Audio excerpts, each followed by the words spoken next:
Ah, come i perfettamente. manifesti, io lo facevo sui manifesti elettorali. Ha voluto provare personalmente come si fa a recuperare un oggetto, altrimenti destinato alla distruzione. Per il ministro Pichetto Fratin, colle e pennello, ma anche cacciavite e tester, oggi all'inaugurazione della bacheca del riuso, con i ragazzi delle scuole coinvolte a dargli dei suggerimenti sugli interventi. Cosa hai detto al ministro per spiegargli come andava fatto il lavoro? L'ho aiutato a fargli capire come bisogna incollare. Beh, è stato bravo il ministro. Sì, sì, è stato veramente bravo.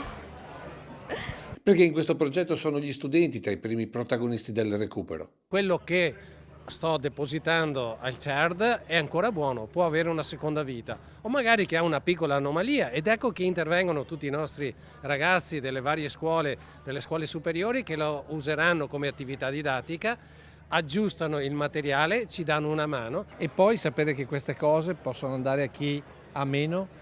Questo dà ulteriormente più gioia sia a te stesso che agli altri, quindi è un'occasione da provare. Gli oggetti ancora utili e riparati sono stoccati in un capannone della Savno e presentati in un catalogo virtuale. Tutto questo materiale viene fotografato, viene catalogato, viene messo nell'apposito sito della Savno.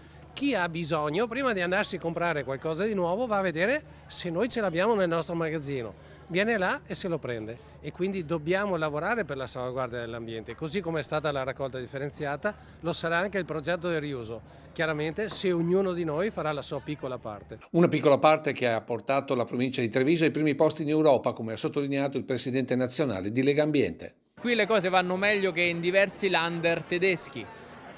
È un'esperienza importante perché mette insieme i temi ambientali e i temi sociali, e anche i più bravi vogliono migliorare ulteriormente. Sfida con se stessi, nel caso di Savno, o sfida con Contarina? Beh, sono due esperienze straordinarie. Noi accompagniamo i più bravi non solo per migliorarsi, ma anche per fare in modo che i meno bravi prendano esempio da loro.